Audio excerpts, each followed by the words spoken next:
Christophe sur France Maghreb 2. Bonjour à tous, merci d'être avec nous en direct sur votre radio France Maghreb 2. Nous sommes le lundi 15 novembre et c'est parti pour une nouvelle semaine de liberté d'expression. Ça s'appelle le Grand Forum et c'est tous les jours de 16h à 18h. Voici le programme. La brouille continue entre les instances musulmanes de France, entre le CFCM et la Grande Mosquée de Paris. Faisons lien à la polémique du 11 novembre. On sera avec Monsieur Moussaoui, le président du CFCM, à la suite d'un communiqué assez incendiaire de la part de la Grande Mosquée de Paris et de son recteur. Nous y reviendrons tout à l'heure sur France Maghreb 2. Et la question que l'on vous pose, est-ce que selon vous, pensez-vous que la Grande Mosquée de Paris et le CFCM instrumentalise la communauté musulmane? On peut peut-être y voir une guerre entre Maroc et Algérie, parce que vous le savez, bien entendu, la mosquée de Paris, c'est l'Algérie, le CFCM, par la voix de son président, c'est le Maroc. Bon, eh bien, on pourra se poser la question, évidemment, tout à l'heure. Voici une expérience qui est testée en Autriche. Confiner à partir de ce soir les non-vaccinés. Est-ce que c'est envisageable chez nous ? On en reparlera avec vous. Est-ce que vous le souhaitez ou pas d'ailleurs ? Eh bien, on en reparlera avec vos appels au 01 40 33 9000, puisque vous le savez, dans cette émission, vous pouvez prendre part à la discussion plus que jamais. Plus que jamais aussi, dans le cadre de Libertad tout à l'heure, vous aurez la totale liberté de nous appeler. Je ne sais pas qui vous êtes, ni ce que vous allez nous dire, vous pourrez le faire. Et par exemple, nous continuons à nous faire des propositions pour changer la France, à l'image de ce que l'on a eu comme proposition la semaine dernière, dans cette semaine qui fut courte, mais intéressante et intense. Rendez-vous tout à l'heure pour les 5 dernières minutes de l'émission, à ne pas louper tout à l'heure. Le zapping avec les meilleurs moments de l'émission. On écoutera un Zemmour qui dérape à propos de François Hollande. On n'écoutera pas Valérie Pécresse qui hier, lors du débat, le deuxième débat des LR, s'en est pris au Mali et à l'Algérie. On y reviendra évidemment dans le zapping à ne pas louper. C'est parti pour le LGF. Je vous en souhaite la bienvenue sur France Maghreb 2. Le Grand Forum, Christophe Fro sur France Maghreb 2. Le Grand Forum. Et nous sommes lundi et aujourd'hui, grand plaisir d'accueillir notre ami Ali. Comment va-t-il notre ami Ali ? Eh bien très bien, après un bon week-end. Ouais, ça va, ça a été ? Bah oui, ça a été. Je tenais aussi quand même à souhaiter un bon rétablissement à la femme de Karim Alouaz. Ouais, absolument, on lui souhaite un prompt rétablissement. Très bon rétablissement. Elle se fait opérer aujourd'hui, effectivement. Voilà, on a une grande pensée pour notre ami Karim. Qu'il soit bien aux côtés de son épouse, elle a bien besoin de lui. Effectivement, tu ne le connais pas, c'est normal, il était absent pendant quelques semaines et pourtant il nous a régalé. Ça s'appelle La Belle Histoire. La Belle Histoire, bonjour. Bonjour à toutes et à tous, ravi de vous retrouver. Alors il faudra que ta chronique soit prête aux alentours de 17h40, mon cher La Belle Histoire, parce que je t'explique. Il aurait fallu me le dire avant. Bah je sais, mais je suis comme ça. Écoute, voilà, c'est comme ça. Pas de souci. La Belle Histoire, en fait, pour expliquer à nos auditeurs et auditrices qui nous rejoignent, et à notre ami Ali, c'est un auditeur avec qui on a fait connaissance pendant le confinement, où on était en option vidéo, chacun chez soi, évidemment, on a dû s'adapter aux conditions, et La Belle Histoire nous a écoutés, et puis on l'a fait participer, il a écouté l'émission, et il a fait une chronique résumée à sa manière, et tu vas voir qu'il a un talent d'écriture, La Belle Histoire, amis auditrices, auditeurs, vous allez pas en croire vos oreilles, comme on dit. Rendez-vous tout à l'heure, mais La Belle Histoire reste jamais très loin de nous durant cette émission. Notamment un très très bon client, Ali, attention, pour le quiz. Ah oui, La Belle Histoire, il a une connaissance incroyable. Bon. Non, c'est trop d'honneur. Oui, mais c'est la vérité. Est-ce que tu te sens prêt, mon cher Ali ? Ali, est-ce que tu te sens prêt ? Oui. Bon, très bien. Merci de te réveiller. Tout va bien. On y va. C'est parti pour le quiz. Pourquoi ça marche pas ? Qu'est-ce qui se passe encore ? Voilà. Moi, le son, il est parti. Comment ça, il est parti ?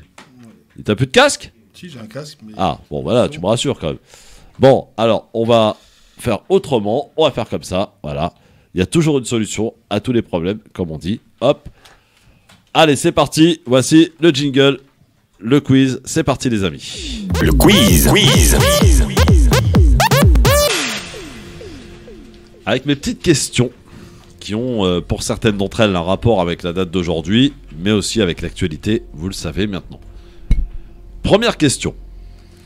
Je cherche une actrice française, née en 1983. Elle est la fille d'un célèbre couple. Chanteur et actrice. Ah, c'est la fille de Johnny Hallyday. Laura Smet. Laura Smet est une bonne réponse. La Belle Histoire.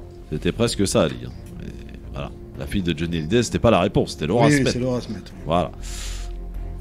Deuxième question.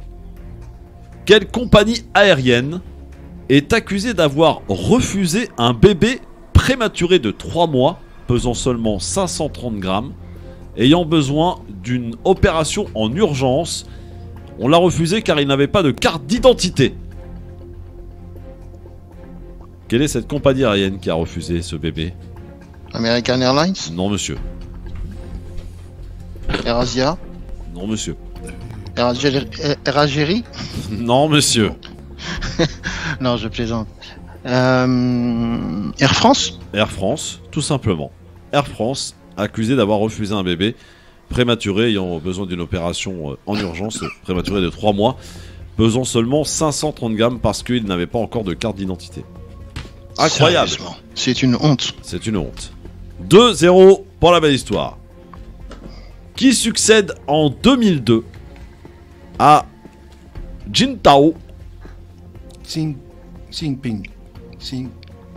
Oui, bonne réponse. Au parti communiste chinois, c'était Jinping. Bonne réponse de notre ami Ali. Bravo. Côte d'Armor à présent. Pourquoi 2 enfants de 2 et 5 ans ont été hospitalisés? D'après vous? Côte d'Armor. Oui, ça se passe dans les Côtes d'Armor. 2 enfants, Pas si à moi, non? non, 2 et 5 ans, Ah, 2 et 5 ans. ont été hospitalisés, mais pourquoi? Pour quelle raison?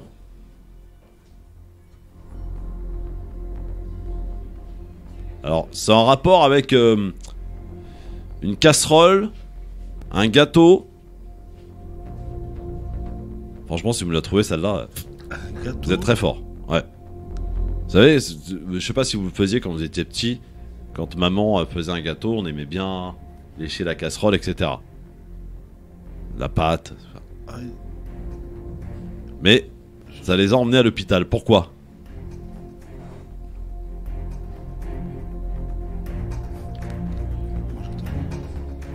Pas d'idée, messieurs? non. La belle histoire? Ils ont. Ah, c'est bizarre. Non, c'est pas bizarre. Ils ont pas bizarre du tout. Ah, on a perdu la belle histoire. Bon. Ah, il y avait de la drogue, non? Il va nous rappeler. Il n'y avait pas de la drogue, non? Eh ben oui, j'accorde la bonne réponse, tout simplement parce que les parents avaient préparé un gâteau au cannabis. Ah bah ouais. Du coup, les enfants, je rigole, mais c'est pas drôle, ont été hospitalisés puisqu'ils ont léché la casserole, évidemment, avec insistance, j'ai envie de dire, et que voilà, le gâteau au cannabis préparé par les parents a conduit les 2 enfants de 2 et 5 ans à l'hôpital. Ça se passe donc dans les Côtes d'Armor. Incroyable quand même, hein. Incroyable. La belle histoire qui va nous retrouver dans un instant. Qu'est-ce qui a été créé en 1999 en rapport avec le couple, mon cher Ali? Le couple. Ouais. En 1999. En 1999. Oui. Mariage. Non, pas Non, le mariage. le mariage ça existe depuis longtemps. quand Non, même. non, pas du tout le mariage, mais Sans rapport, hein. Sans rapport. l'union libre, non? Bon. C'est presque ça. C'est le Pax. Le Pax, ouais. Ouais, le pacte civil de solidarité qui a été créé en 1999. 99, ça date quand même d'il y a quasiment Ah bah oui, plus de quand même, 20 ans. plus de 21 ans. Voilà, 21 ans. Ça s'appelle aussi l'union libre, hein? Oui, voilà, si tu veux, l'Union libre, Ouais, ça effectivement. s'appelle l'union libre. Très bien. Je cherche à présent un ancien président Mhm. sud-africain, Ah, c'est De Klerk qui est décédé. oui, qui est décédé le 11 novembre Oui, à l'âge de 85 ans. 84. Voilà. Ce jeudi 11 novembre, effectivement. Ouais. Et dernière question. Quel parti a saisi le CSA, le Conseil supérieur de l'audiovisuel, après l'allocution de Macron pour demander à cette instance de comptabiliser son temps de parole au président au même titre que tous les autres candidats? Quel est le parti qui a demandé, qui a fait cette demande? La France insoumise. La France insoumise. Bonne réponse, mon cher Ali. Bravo. Effectivement, c'est une très très bonne réponse. Voilà que se termine ce quiz pour mes petites questions. Et voici ce que je fais de la feuille. Je la déchire. Voilà. Eh bien, bravo, mon cher Ali. Tu n'étais plus tout seul d'ailleurs dans les dernières minutes. Oh là là. Parce que la belle histoire nous a fait une histoire bizarre là pour le coup. Il reviendra dans un instant, bien entendu les amis. Alors, à suivre dans cette émission, on va s'intéresser un petit peu à ce qui s'est passé. Je sais pas si tu as suivi les cérémonies du 11 novembre. Le CFCM a été invité par les autorités, par Emmanuel Macron, pour les cérémonies du 11 novembre. Et le recteur de la mosquée de Paris, Chemseddine Hafiz, s'est pondu d'un communiqué très étrange, assez dur à l'encontre du CFCM, se disant même comme étant la mosquée de Paris les représentants des musulmans de France, s'indignant de ne pas avoir été invité à ces cérémonies. On en reparle dans un instant. Il y a brouille entre le CFCM et la mosquée de Paris. C'était pas d'aujourd'hui, mais là ça s'intensifie. Est-ce qu'il faut y voir un lien entre la relation détestable du moment entre l'Algérie et le Maroc? Est-ce que on en reparle avec cette question que l'on a mis à la une aujourd'hui, à laquelle vous êtes invité à répondre sur Twitter, le grand forum FM2, pour répondre oui à cette question. Pensez-vous que le CFCM et la mosquée de Paris instrumentalisent la communauté musulmane de France? Pour l'instant, c'est un oui qui est majoritaire. Je vous donnerai le résultat dans un instant. Vous continuez de répondre sur Twitter, le grand forum FM2, en nous appelant aussi au 01 40 33 9000. Ali nous donnera son avis dans un instant. Et nous aurons aussi notre invité Mohamed Moussaoui, qui est le président du CFCM. On a besoin de comprendre ce qui se passe aussi avec ce CNI, le Conseil national des imams, qui avait été un temps souhaité et proposé par le CFCM et qui est donc récupéré aujourd'hui par trois factions, notamment la mosquée de Paris, aujourd'hui au Novotel de Bagnolet, pour créer cette instance des imams de France. On verra la réaction de Moussaoui tout à l'heure dans quelques instants sur France Maghreb 2. Voilà, c'est pas avec ça qu'on arrivera à se faire respecter, mon Ali, quand on voit les embrouilles à l'intérieur des différentes instances. On se demande quand est-ce que cette communauté va pouvoir peser et se faire respecter. On se posera la question très ouvertement et librement dans un instant avec vous, chers amis auditeurs, auditrices. 01 40 33 9000. Soyez les bienvenus, c'est parti pour le LGF. À tout de suite.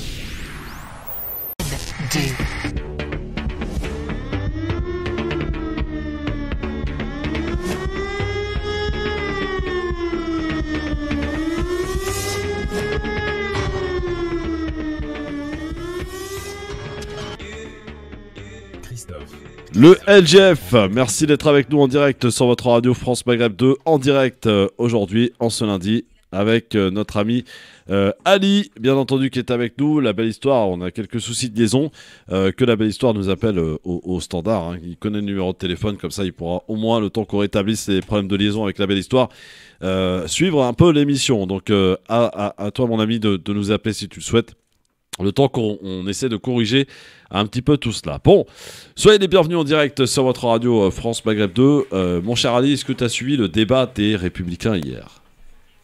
Ah oui, on a eu droit pendant, je crois, quasiment plus de 45 minutes, une heure immigration. Zemmour, immigration, islam, etc. Ouais. Immigration. Ouais, c'était un petit peu, malheureusement, je pense, un peu triste et peu convaincant pour des gens qui espèrent... qui se propose de devenir éventuellement président de la République française. Donc, on a eu droit quand même pendant 45 minutes à des... Il faut fermer les frontières, Schengen 2, Schengen 3. Et c'était véritablement des fois un peu la course à l'échalote. Et ce qui m'a un petit peu surpris dans ce débat, j'avais l'impression, en tout cas c'est mon avis personnel, j'avais l'impression que ces candidats débarquaient en France en 2021 et on s'aperçoit, on nous annonce des chiffres, 1 million de gens qui viennent d'arriver en 2021, qui sont entrés, 2 millions, on nous décrit une France où on se sent plus français. Donc j'avais l'impression que Valérie Pécresse n'a jamais eu de responsabilité, ni Xavier Bertrand, ni Monsieur Barnier, ni Juvin. À la limite, Juvin, je pense, c'était peut-être le seul candidat qui avait peut-être un discours pas forcément neuf, mais qui n'a jamais été un véritable politique, et donc qui a pu donner un peu son avis. Mais les autres, j'avais l'impression qu'ils décrivaient un pays qu'ils ne connaissaient pas. Donc ça j'étais franchement très surpris et déçu pour des gens qui ont quand même occupé des postes et des fonctions ministérielles pendant quand même de longues années, qu'il y ait un problème d'immigration, pas forcément un problème de choix d'immigration, c'est normal. Il y a des idées à mettre en place. À la limite, moi, j'y vois absolument aucun inconvénient. Mais ensuite, entendre faut fermer les frontières. Il y a 200. En plus, ce qui est impressionnant, c'était le nombre. C'était la cacophonie au niveau des nombres. Alors, c'est incroyable parce qu'on n'est pas capable en France, en 2021, avec tous les outils informatiques dont on dispose, de pouvoir dire, il y a voilà, tant de regroupements familiaux, éventuellement tant d'immigrés qui sont rentrés dans ce pays. Bien entendu, les illégaux, on sait que, ça, on peut pas forcément les compter, mais on fait une estimation. Mais c'était incroyable d'avoir cette avalanche des chiffres. Et on a créé un nouveau métier qu'on appelle le fast checker, fast checking, qui est de vérifier les informations données par Monsieur Ciotti ou bien par Valérie Pécresse. Voilà.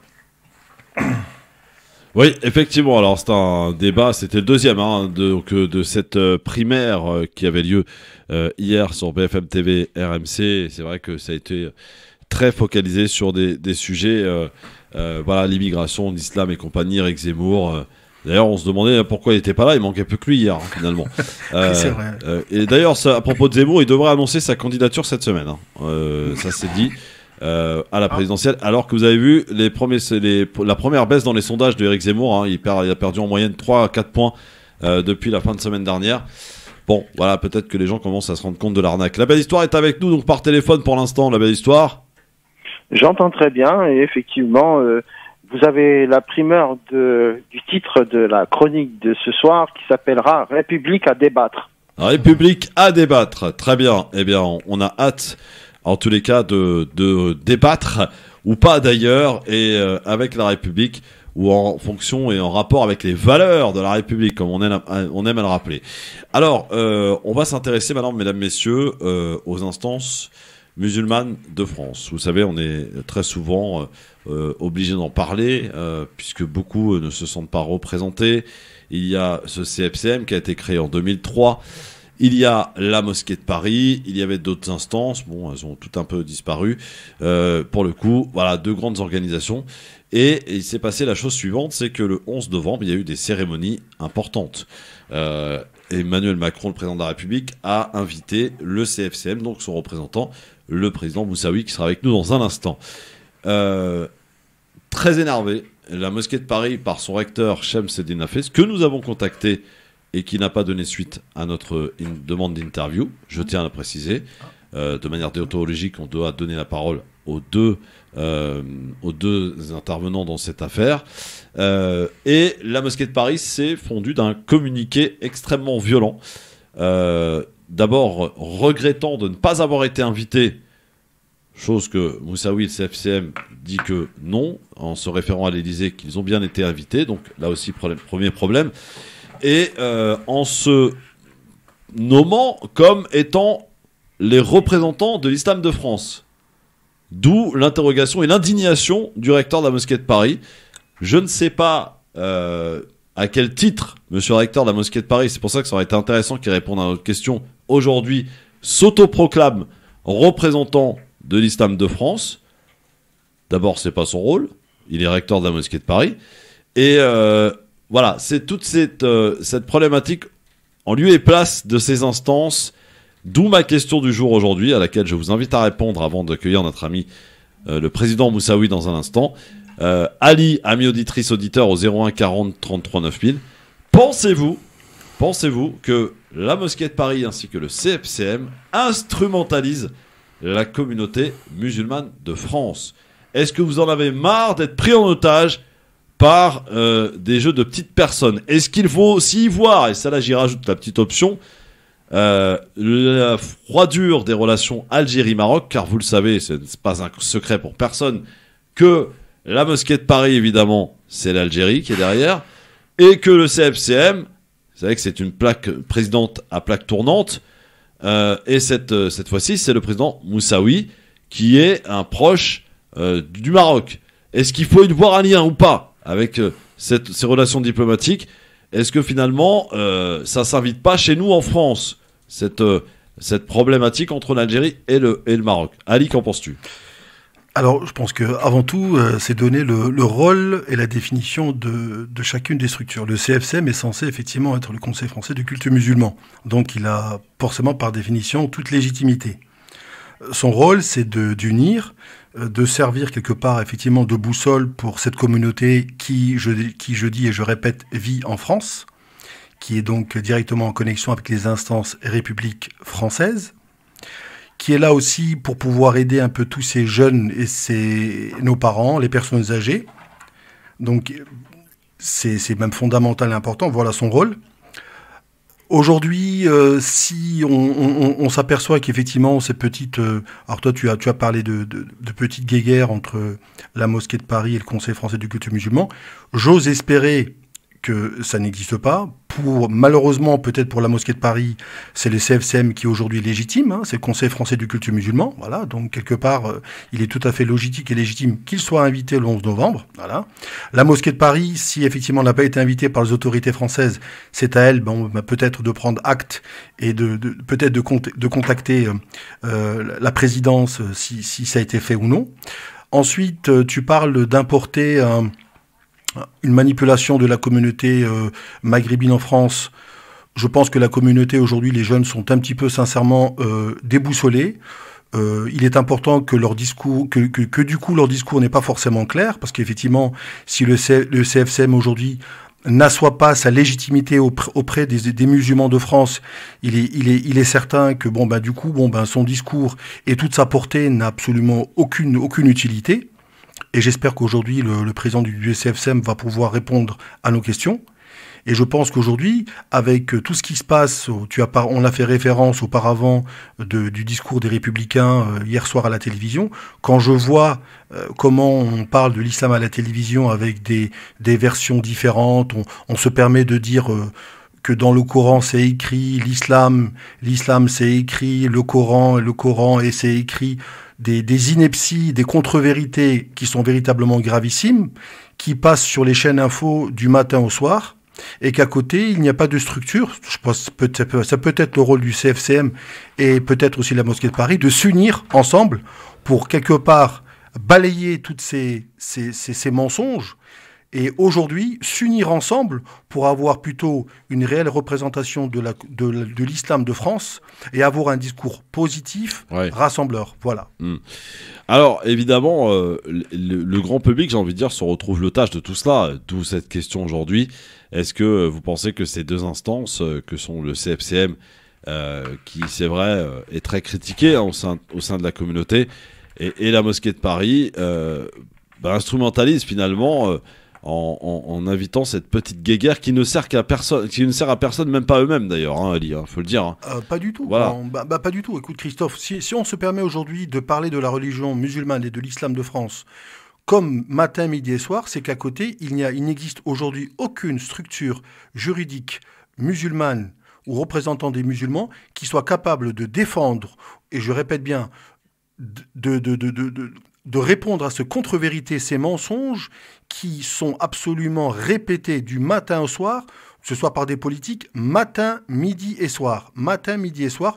J'aurais préféré effectivement qu'on ait des communiqués en commun, que ce soit la mosquée de Paris du CFCM, pour quelque part, au contraire, apporter de la clarification, plutôt que d'aller sur les terrains de velléité qui ne servent absolument à rien du tout au contraire même de les affaiblir.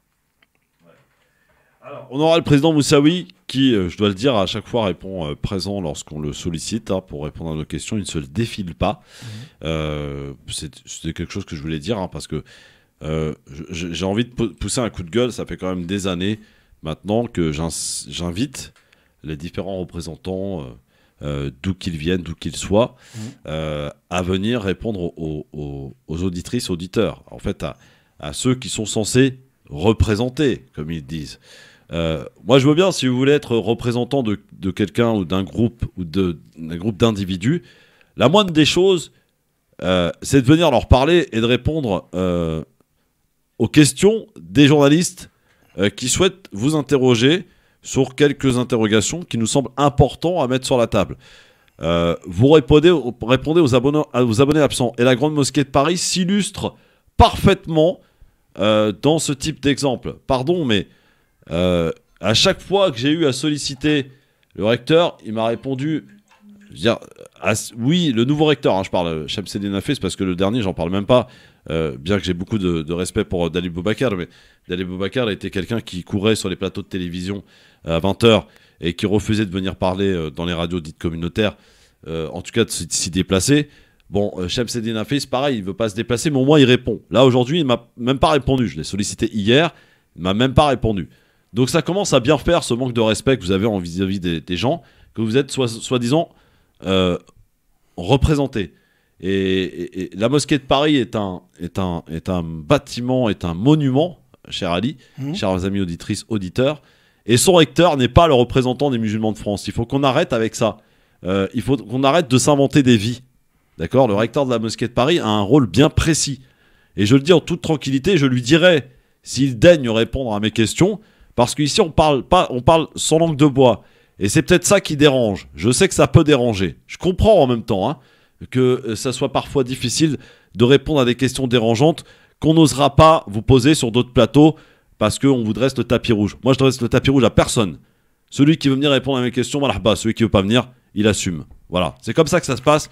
J'ai toujours fonctionné comme ça et c'est pas prêt de changer. J'ai pas de gloire à avoir ni de tapis rouge adressé à qui que ce soit. Mais je dis bien à qui que ce soit. Juste pour rebondir sur ce que tu dis, Christophe, Radio France Maghreb est une radio qui a eu le plaisir et l'honneur de pouvoir avoir différents candidats, que ce soit les écologistes ou les Verts qui sont passés à l'antenne pour pouvoir éventuellement débattre, répondre aux questions. Ouais. Et je trouve sincèrement dommageable, mais vraiment dommageable, que on a eu un monsieur Yannick Jadot qui a répondu aux questions, qui parlait de la radio. Alors que sur une problématique, alors on a la Radio France Maghreb qui est un véritable vecteur, un véritable outil de communication pour pouvoir surtout apporter de la clarification, de l'aide, parce que je pense, c'est mon avis, que cette communauté musulmane en France a besoin aujourd'hui d'aide, d'être épaulée par justement ces instances. Et je pense que le recteur de la mosquée de Paris, entre autres, lorsque tu le sollicites, j'aurais même tendance peut-être à inverser, je vais peut-être te surprendre Christophe, ça serait plutôt à lui de t'appeler pour te demander de pouvoir passer à l'antenne et non pas toi à l'appeler pour l'inviter pour passer à l'antenne. Parce que c'est lui qui a besoin, au contraire, d'apporter de la clarification. Mais moi, contrairement à lui, je ne me prends pas parce que je ne suis pas. Oui, c'est tout à ton honneur et ton mérite. Journaliste, animateur de radio, tout à fait, animateur d'une émission qui s'appelle Le Grand Forum, qui n'est peut-être pas, selon lui, une émission aussi importante que cela. Cela dit, voilà. Je ne me prends pas pour ce que je ne suis pas. Alors, je ne suis pas forcément d'accord avec toi parce que quand tu dis petite émission, je ne pense pas, parce qu'aujourd'hui, au contraire, sur une émission comme ça, s'il parle au contraire sur Radio France Maghreb, ça va donner encore peut-être plus d'aura peut-être au recteur de la mosquée de Paris qui plutôt préfère manipuler et utiliser le silence comme arme à défaut d'apporter de la clarification, effectivement, au travers de la radio, et en plus en échangeant avec soit des auditeurs, soit en répondant à nos simples questions. Non, mais c'est plus facile d'aller parler au CRIF que de venir parler voilà. Bon, je n'en dis pas plus, mais franchement, ça m'énerve. Je vous dis honnêtement, ça m'énerve. Et pourtant, il à chaque fois dit oui, il est venu répondre. Je le regrette, mais à chaque fois par téléphone ou par vidéo, et ce que je trouve dommage, quoi. Venez dans les studios, monsieur le recteur de la mosquée de Paris. On va lui renvoyer une invitation. Cordialement. Mais non, je ne vais pas renvoyer une invitation, je lui ai envoyé hier. Hier soir, je l'ai contacté au même titre que je contacte tout le monde. D'accord. Même pas, il daigne me répondre. Donc, c'est absolument incroyable. Houssen, bonjour. Bonjour Christophe, bonjour tout le monde. Bonjour Houssen, comment ça va mon Houssen? Ça va et toi? Tout le monde. Alors dans cette tchouk-tchouka musulmane, là, tu t'en sors comment toi? Oh là là, laisse tomber Christophe. Déjà, moi je parle d'un constat. Je pense que les organismes qui représentaient bien l'islam, qui étaient, je dirais légitimes, on les coupe la tête, quoi. Tels que, par exemple, ceux qui organisent le truc au Bourget, là. Je pense que, comment est-ce qu'on les appelle, ceux-là? l'ex-UIF musulmans de France. Voilà. Ouais. Et ça saute aux yeux. Leur organisation, ça marche. Oui, ça a marché, oui. Il n'y a pas photo, quoi. Les gens y vont, les musulmans y vont. Et, ils y allaient surtout quand il y avait une grande star. Vous savez.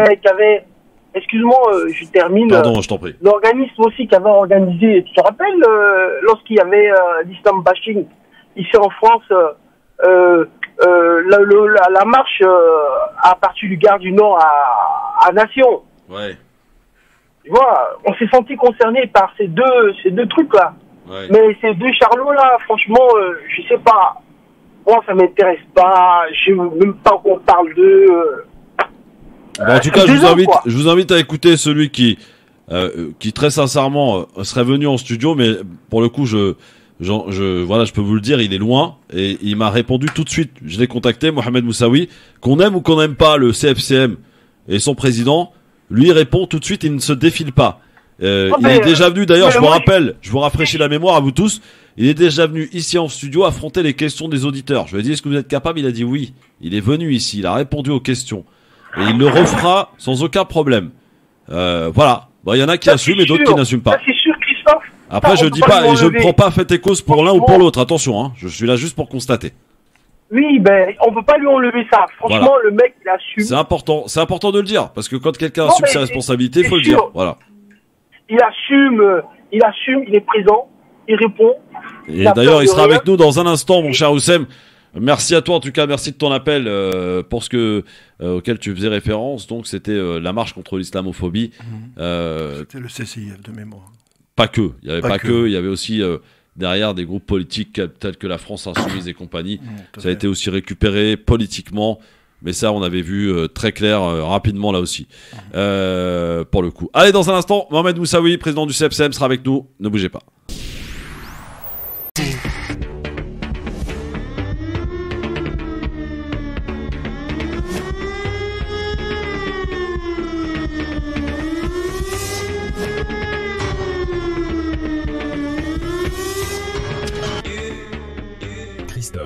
Christophe sur France Maghreb 2.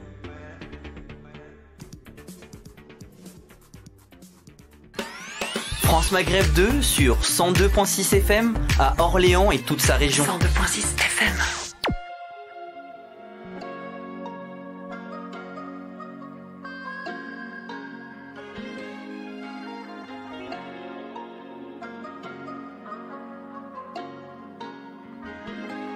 أنا دنيتك بنفذ رغبتك دهبك فساتينك اسمي كان قمدتك وماركة شنطتك والنضارة اللي على عينك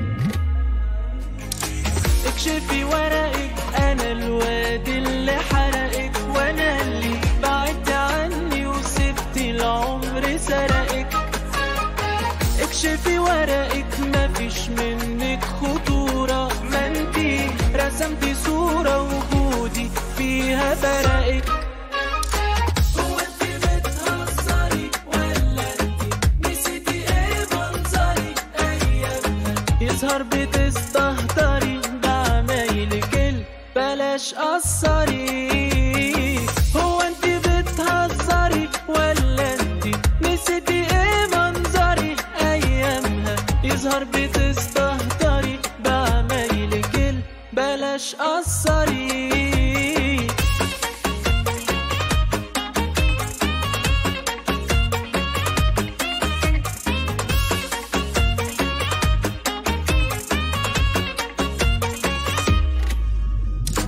اكشفي ورقك انا الواد اللي حرقك وانا اللي بعدت عني وسبتي العمر سرقك اكشفي ورقك مفيش منك خطورة ما انتي رسمتي صورة وجودي فيها فرقك كده انتي بتأفوري عايزاني ابلي ان انا المفتري مع نفسك انا لحمي لا مش طري اديتلك وانتي بتتبطري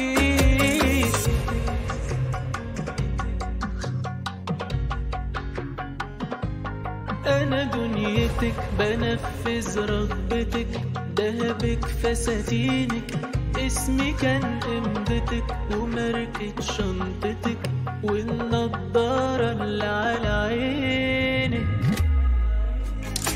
اكشفي ورقك أنا الواد اللي حرقك وأنا اللي بعدت عني وسبتي العمر سرقك اكشفي ورقك مفيش منك خطورة ما انتي رسمتي صورة وجودي فيها فرقك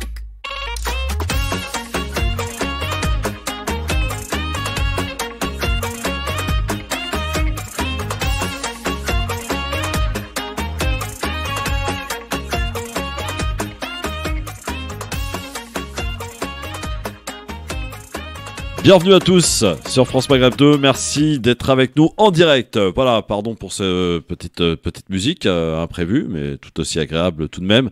Nous essayons d'établir une liaison assez convenable avec notre invité maintenant qui est avec nous. Monsieur le président du CFCM, Mohamed Moussaoui, est avec nous. Bonsoir monsieur Moussaoui. Bonsoir Christophe, bonsoir aux auditeurs et auditrices de ma France Maghreb 2.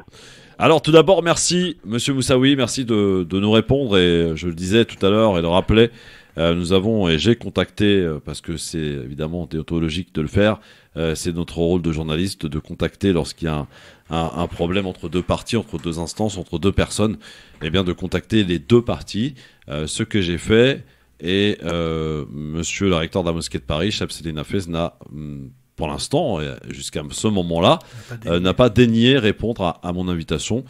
Vous, Mohamed Moussaoui, c'est peut-être parce qu'on se connaît un petit peu, mais vous avez répondu tout de suite. Je vous remercie d'ailleurs.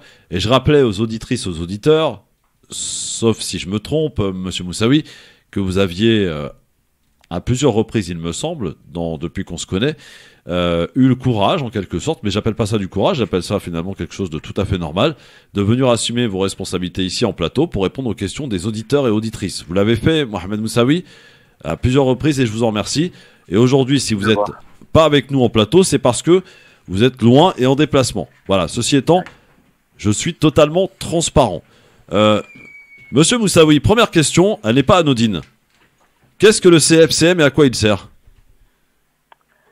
Vous savez, le Conseil français de culte musulman qui a été créé en 2003 avec l'intention de représenter le culte musulman. Chaque culte en France est représenté par une instance qui défend ses intérêts, sa dignité.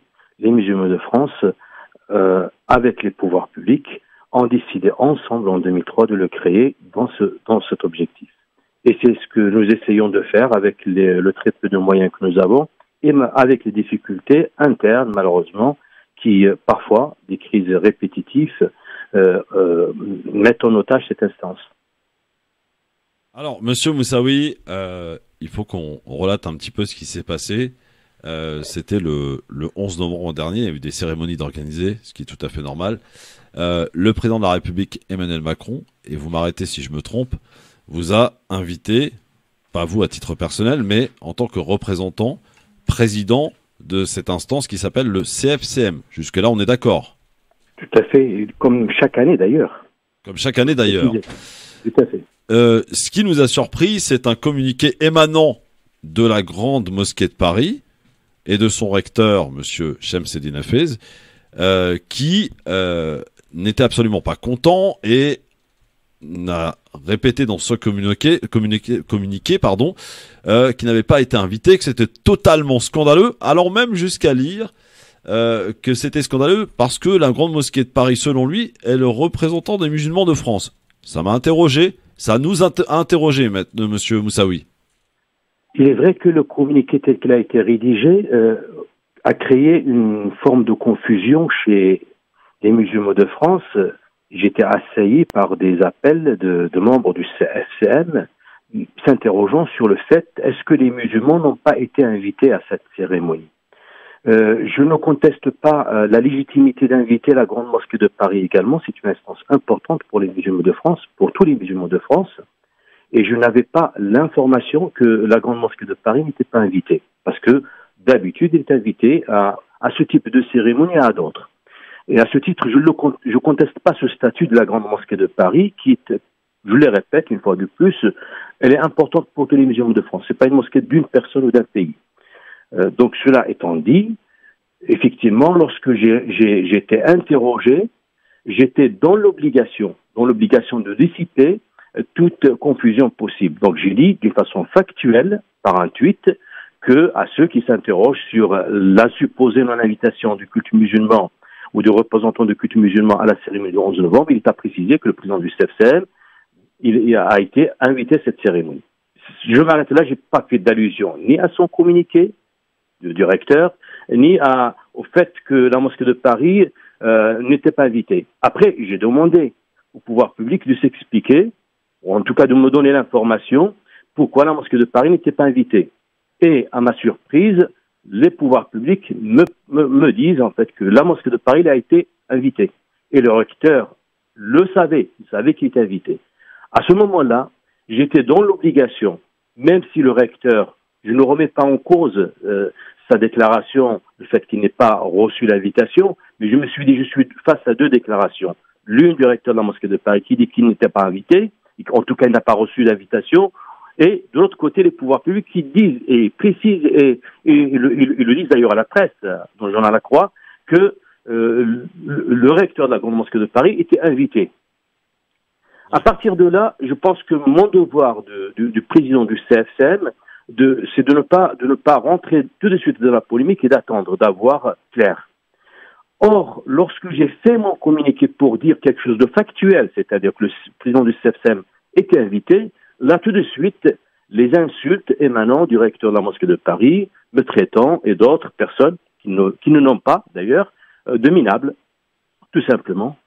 Et je pense que ce niveau de langage injurieux n'est pas digne de quelqu'un qui occupe une fonction qui est le recteur de la... Alors, on va essayer de comprendre. Donc, ce que vous nous dites, c'est ce qu'il faut bien noter, mesdames, messieurs, aujourd'hui, avant que nous reprenions notre conversation. Et merci encore à monsieur Moussaoui d'assumer ses responsabilités, de répondre à nos questions aujourd'hui en direct à l'antenne sur France Maghreb 2.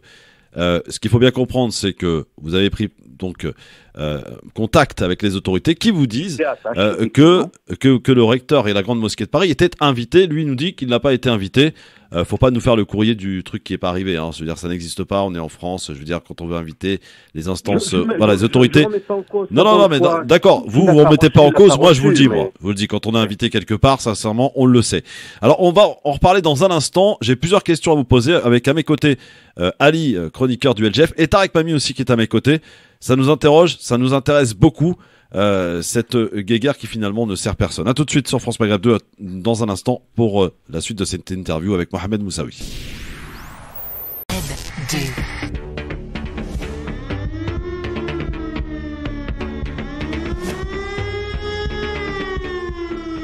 Le Grand Forum, merci d'être avec nous en ce lundi et on revient sur une polémique qui est partie donc le 11 novembre dernier, une polémique entre la mosquée de Paris et le CFCM qu'on a contacté, pour être tout à fait transparent avec vous, on a contacté les deux parties et avec nous aujourd'hui par téléphone parce que il est loin, il pouvait pas être disponible physiquement dans nos studios.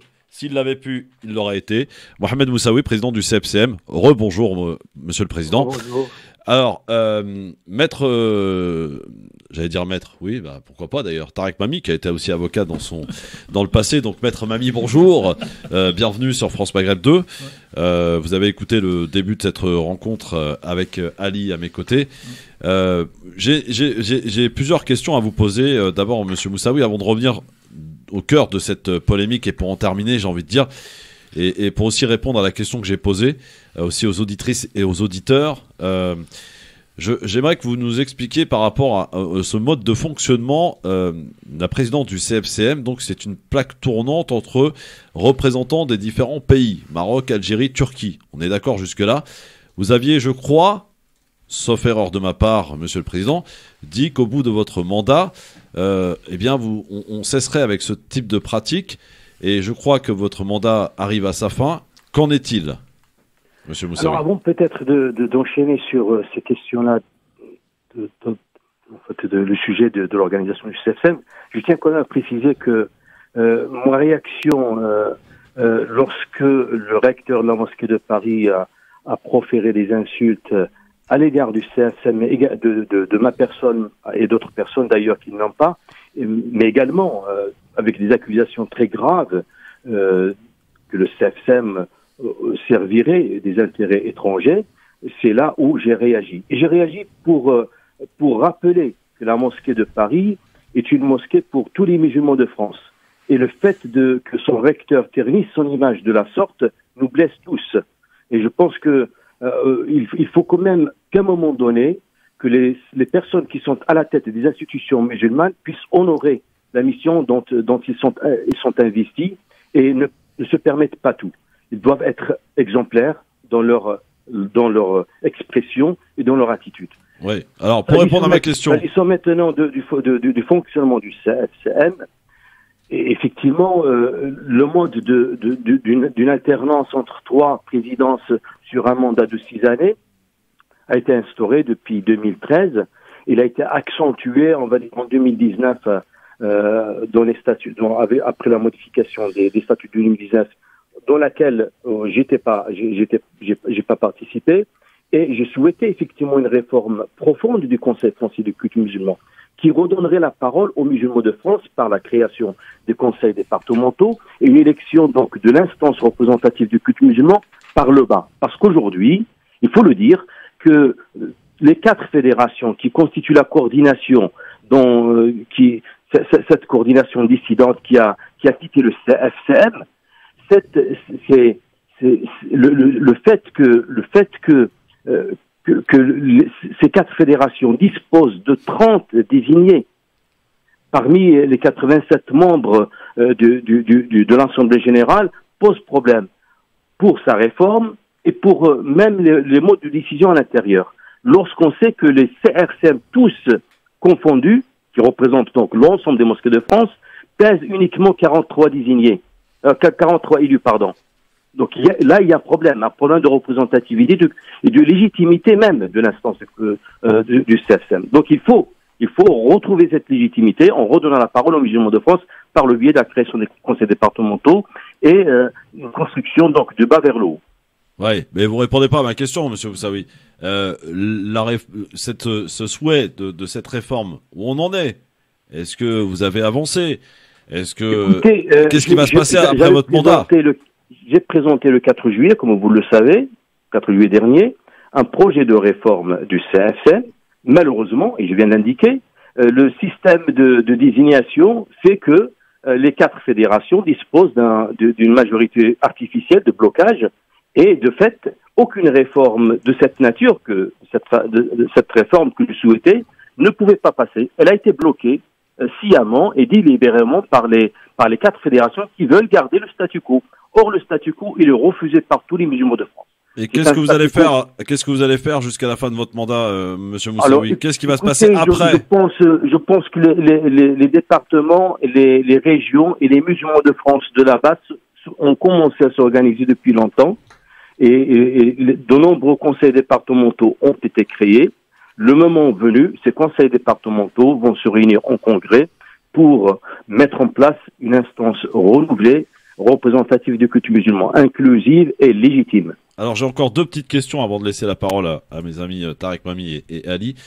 Il me semble, là aussi, vous m'arrêtez si je me trompe, que vous êtes à l'initiative d'un projet à propos d'un conseil national des imams. Vous avez proposé quelque chose de bien précis et on apprend qu'aujourd'hui, cet après-midi d'ailleurs, au moment même où on se parle, monsieur Moussaoui, ou la semaine prochaine en tout cas, au Novotel de Bagnolet va se réunir 4 fédérations pour organiser les instances de ce conseil national des imams de France. Quelle est votre réaction, monsieur Moussaoui?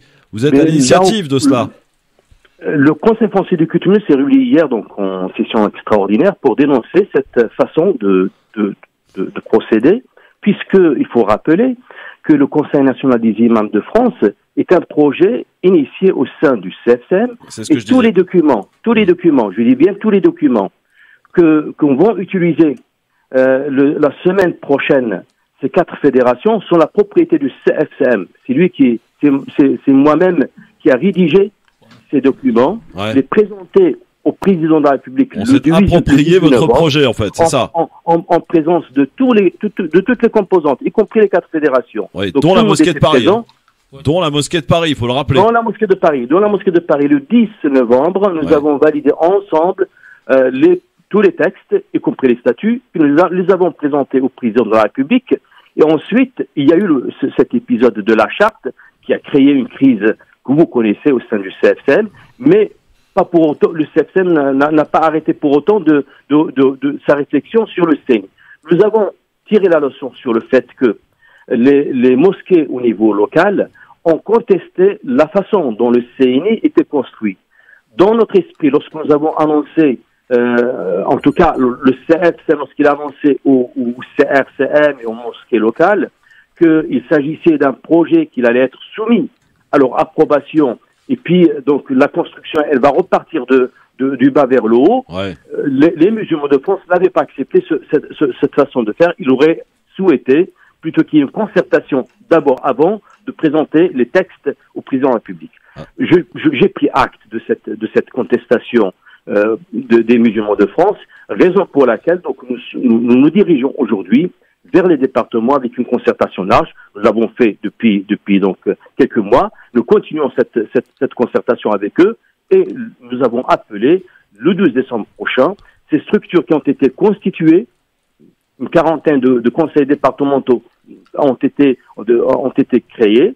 Ces conseils vont se réunir pour faire le point sur ce projet du CNI, mais aussi sur même l'avenir ou le devenir de l'instance représentative de culte musulman. Alors, monsieur Moussaoui, je ne remets absolument pas en cause votre bonne foi, voilà, en l'occurrence, mais franchement, les musulmans de France n'en ont que faire de ces petites batailles et ces guéguerres qui ne servent personne. Comment en finir, monsieur Moussaoui? Parce qu'on sait déjà, ça c'est pas un secret, monsieur Moussaoui, vous avez pu le constater ici en répondant aux questions des auditeurs, déjà la réputation du CFCM n'est pas très bonne auprès du grand public. Pour le coup, quand on entend ce genre de choses à la radio, on a l'impression voilà, qu'il y a un problème, une petite guéguerre entre le président du CFCM et le recteur de la mosquée de Paris. D'où ma question aujourd'hui que je pose sciemment et que j'assume totalement. Est-ce que vous pensez que le CFCM et la mosquée de Paris instrumentalisent la communauté musulmane de France? Monsieur Moussaoui, qu'avez-vous à répondre à ça? D'abord, je pense qu'il ne faut pas noyer les responsabilités. Il faut bien... C'est pour ça qu'on vous donne la parole d'ailleurs. Hein, que 4 fédérations ont quitté le CFCM. Ils ont démissionné avec fracas et ils ont créé ce qu'ils appellent la coordination. Et au sein de cette coordination, à l'extérieur du Conseil français de culte musulman, ils essayent de reprendre les projets du Conseil français de culte musulman à leur compte. Cette attitude qui sépare et qui divise, ils se sont séparés du CFCM. C'est quand même le comble que d'accuser le Conseil français de culte musulman de vouloir créer le Conseil national des imams, alors que c'était son projet. Il l'a porté.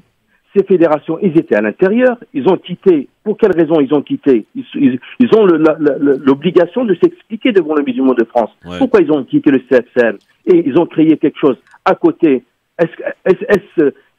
Qui a divisé finalement les instances musulmanes? Est-ce que c'est le CFCM qui l'a fait? Non. Le CFCM, il a été victime de cette tentative de déstabilisation faite par ces 4 fédérations, en particulier par le recteur de la mosquée de Paris. D'accord, vous l'accusez clairement donc de vouloir instrumentaliser quelque part donc au travers d'un putsch qu'il ferait accompagné de 3 autres fédérations. Une dernière petite question et sans langue de bois, monsieur Moussaoui, vous savez qu'évidemment les relations sont rompues entre l'Algérie et le Maroc. On sait le recteur de la mosquée de Paris, c'est pas un secret de personne, et la mosquée de Paris est proche de l'Algérie. On vous sait, vous, à titre personnel, proche du Maroc. Est-ce que j'espère que ce n'est pas en lien, évidemment, avec ces relations diplomatiques qui sont rompues entre les deux pays, monsieur Moussaoui, cette petite guerre? Absolument pas, je vois pas le lien et je profite de cette occasion pour rappeler les musulmans de France, quelle que soit leur origine, quelle que soit leur attache à leur pays d'origine, de rester frères et concitoyens d'un pays qui nous accueille tous.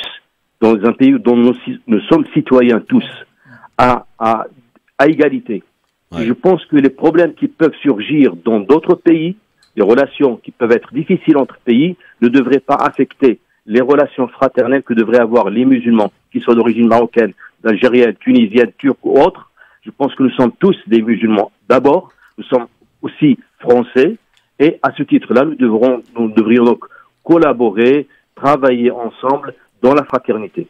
Monsieur... Et j'invite tous les musulmans de France à ne pas instrumentaliser et importer les conflits de l'extérieur. C'est ce que nous avons signé dans la charte des principes pour l'islam de France. Nous l'avons signé et nous devrions donc s'y tenir d'une façon ferme. Monsieur Mamie, comment s'y retrouver dans cette tchouk-tchouka? Alors c'est simple, Christophe. Bonjour Monsieur Moussaoui, bonjour Monsieur le Président. Bonjour. Bonjour cher ami. Je dirais la même chose si on avait Monsieur Hafiz à l'antenne de la radio France Maghreb 2. Alors moi je vais être clair. Christophe a fait son travail de journaliste, de chroniqueur pour les questions. Moi je vais mettre les pieds encore un peu plus dans la shakshuka franco-musulmane en étant clair sur 2 ou 3 choses. Monsieur Moussaoui, vous vous exprimez aujourd'hui sur France Maghreb 2 et nous avons grand plaisir de vous avoir. Cette même antenne est ouverte à Monsieur Hafiz quand il veut, dans les mêmes conditions. L'idéal pour nous, citoyens franco-musulmans, même si moi je n'utilise jamais ce terme, je dirais plutôt franco-maghrébin, parce que la dimension citoyenneté, pour moi, couvre tout ça, y compris l'aspect religieux. Cette radio est ouverte pour éventuellement un rendez-vous où les deux vous seriez ensemble, ici ou ailleurs. Moi, ce qui m'intéresse, c'est que les auditeurs de France Maghreb 2 aient l'information pour que chacun puisse penser ce qu'il veut de la situation, mais qu'on ne passe pas par les réseaux sociaux et par les articles de ceux qui nous aiment et de ceux qui nous détestent pour donner le point de vue des uns et des autres. Ça, c'est le premier point. Le deuxième point est toujours en tant que directeur de la radio, vous le savez, Monsieur le Président Moussaoui, et je vous en remercie. J'ai été autorisé par le CFCM et j'étais le seul média présent lors de la fameuse Assemblée Générale du 4 juillet et j'ai fait un grand papier qui est sur le site de la radio où, comme vous utilisez le mot factuel, j'ai fait une description factuelle de ce qui s'est passé. Aujourd'hui, nous en sommes dans une situation, une communauté franco-musulmane, puisque c'est le mot qu'il faut utiliser ici, déchirée, une double extrême droite qui tire sur ces citoyens français de confession musulmane à boulet rouge. J'allais dire, comment vous qui êtes sage, Monsieur Hafiz qui doit être aussi sage, pouviez faire pour... Je n'aime pas le mot réconcilier parce que c'est pas la guerre, mais trouver le chemin commun de manière à ce qu'à partir de début décembre, voire début janvier, quand la campagne électorale présidentielle va rentrer dans le dur et que les musulmans de France, comme dans les débats d'hier, vont être la seule cible, il n'y a pas de pouvoir d'achat, il n'y a pas de maladie, il n'y a rien, comment faire que pour les deux, en commun, séparément, par vos propres relations, vous puissiez donner cet espoir à la communauté musulmane. Janvier, on sera à 2 mois du Ramadan, de manière à dire à certains moments, on peut avoir des différences. Excusez-moi, j'ai été trop long, mais je ne parle pas comme journaliste, je parle comme directeur de radio. À certains moments, dire cette communauté est d'une certaine manière, même si elle a des points de vue différents, elle ne peut être qu'unie pour se préserver, s'auto-préserver par rapport aux attaques dans la campagne présidentielle française et par rapport aux problèmes réels qui existent de l'autre côté de la Méditerranée. Comment peut-on réfléchir à ça, Monsieur le Président ? Je pense qu'il faut quand même rappeler les faits. Oui. C'est ce que j'ai fait. Oui. Et il faut trouver une issue à cette crise, il va falloir que ceux qui l'ont créée, ceux qui l'ont déclenchée, puissent se remettre en cause. Aujourd'hui, je le répète, ça n'est pas la faute du Conseil français du culte musulman. Il y a une coordination qui s'est créée à l'extérieur et qui essaye de porter les mêmes, je dirais, les mêmes prérogatives, ou en tout cas, il s'approprie les prérogatives du Conseil français du culte musulman. Qu'est-ce qu'on fait ? Le CFCM ne restera pas les bras croisés. Il va continuer sa mission pour laquelle il a été investi. En tout cas, on vous remercie. Il y a Ali qui posera ça peut-être une question. Et lui, il est novice dans ce dossier, donc contrairement à ses pratiques politiques et de critiques politiciennes, on vous remercie au nom de la radio et au nom des auditeurs de la radio d'être intervenus. Vous avez dit... on vous remercie, mais en même temps, c'est normal, hein, j'ai envie de dire. Non, mais voilà. Non, mais quand beaucoup ne répondent pas, oui, mais bon. Monsieur Moussaoui a toujours répondu. Absolument, et je l'ai rappelé à plusieurs reprises. Voilà. Et j'ai envie de dire, c'est tout à fait normal. On est d'accord, Monsieur Moussaoui, c'est normal que vous puissiez nous répondre. Vous savez, cher Christophe, je pense que vous m'avez appelé et vous avez souhaité que je m'explique à la radio. Je pense que c'est un devoir pour les musulmans de France de comprendre ce qui se passe, et je l'ai fait volontiers. Voilà. Et vous le ferez d'ailleurs en venant physiquement dans les studios. Je le ferai si nécessaire. Voilà. Bon, je vous en remercie. Voilà. Alors, dernière remarque. Effectivement, nous avons une situation très compliquée. Et les musulmans de France ont besoin de cette institution. Ils se sont tous battus pour la créer, ce CFCM. Espérons que tous se sont battus pour la créer, je ne sais pas. Si, pas sous la pression de l'État français, voilà, d'accord. De M. Sarkozy et d'autres, parce que... M. Lambda, il va dire non, moi, je me suis pas battu, moi je me sens pas représenté. C'est pas grave, longtemps, alors comme ça on a 6 millions de présidents dans cette communauté, et après on vient se plaindre et pleurer. Non, parce que... c'est d'autant plus regrettable, effectivement, et dommageable que tous ces efforts consentis pendant des années puissent partir comme ça, par, je dirais, la faute de certaines personnes. Quel spectacle pitoyable, en tout cas. Il vaut mieux que il faut que les responsabilités soient posées sur les personnes il faut que les fautes soient associées aux personnes qui les ont commises. On peut pas mettre tout on peut pas mettre les gens dos à dos. Oui, non mais c'est pas mettre dos à dos, c'est expliquer que la communauté musulmane a besoin de ce CFCM, de sa structure pour laquelle beaucoup se sont battus, et qu'aujourd'hui, cette structure se trouve être ou dénigrée ou rejetée ou cassée. Je vais utiliser le mot qui va fâcher. Nous dénonçons tous la loi sur le séparatisme et en général l'expression séparatisme. Et quelque part, malgré nous, on se trouve dans un chemin de séparatisme qu'on souhaite qui s'arrête. En tout cas, merci encore une fois. Oui, c'est la raison pour laquelle je disais que la réforme du CFCM est nécessaire. Ouais. Sans cette réforme, le CFCM il serait encore beaucoup plus loin de la communauté musulmane. Mais malheureusement, les mêmes 4 fédérations qui ont quitté le CFCM, ils ont quitté le bureau du CFCM tout en restant à l'intérieur de l'Assemblée générale, justement pour bloquer toute réforme du CFCM. Alors, on est là. Je précise pour les auditeurs. Ils veulent garder le statu quo. Voilà. Ils veulent créer la crise à l'intérieur du CFCM. Ils veulent pas qu'il y ait de réforme du CFCM. En même temps, et après, ils tiennent responsable le président du CFCM. C'est comme le comble. Voilà. Alors, de devoir organiser tout cela et puis tenir les autres responsables. Il faut assumer ses responsabilités. D'accord. Alors, pour les auditeurs de France Maghreb 2, effectivement, la précision factuelle qui n'a pas été donnée, même si on l'a donnée en partie. Aujourd'hui, en gros, le CFCM est représenté par 90 membres, dont en gros la moitié sont désignés et la moitié sont élus. Et il se trouve que la fédération de M. Moussaoui n'a pas de désignés, n'a que des élus, qu'elle a gagné la dernière élection. Et 18 élus. Voilà, combien ? 18 élus. Donc, les 4 fédérations réunies ont 12 élus. Voilà. Et donc, votre proposition, c'était, j'allais dire, de donner plus d'importance à ceux qui sont élus parce qu'ils sont élus par la base, tout en laissant peut-être une petite partie pour la désignation. Et il se trouve que c'est le fonctionnement démocratique classique que les élus, ou en tout cas ceux qui ont été élus... franchement, je vous dis honnêtement, on comprend rien en fait. Voilà. Votre système, il est relou et il est mal fait en fait. Non, on comprend rien. Pardon, le grand public ne comprend rien. Moi, je comprends rien, donc les gens comprennent rien. Excusez-moi, je vais être très simple. Voilà. L'instance représentative des cultures musulmanes aujourd'hui, effectivement, compte 87 membres, l'Assemblée générale. Oui. Sur les 87, il y a 44 qui sont désignés par certaines fédérations. Et les 4 fédérations dissidentes du CFCM, ils désignent 30 parmi les 44. Ouais. Qui sont ces fédérations dissidentes d'ailleurs ? Qui sont ces fédérations dissidentes, monsieur Moussaoui ? Est-ce qu'on peut le savoir ? Paris, la FAYACA, MF et RMF. D'accord, très bien. Ali, question pour monsieur le président du CFCM. Alors, si vous avez compris quelque chose, c'est votre première intervention sur le CFCM. Oui, bonsoir monsieur le président. Bonsoir.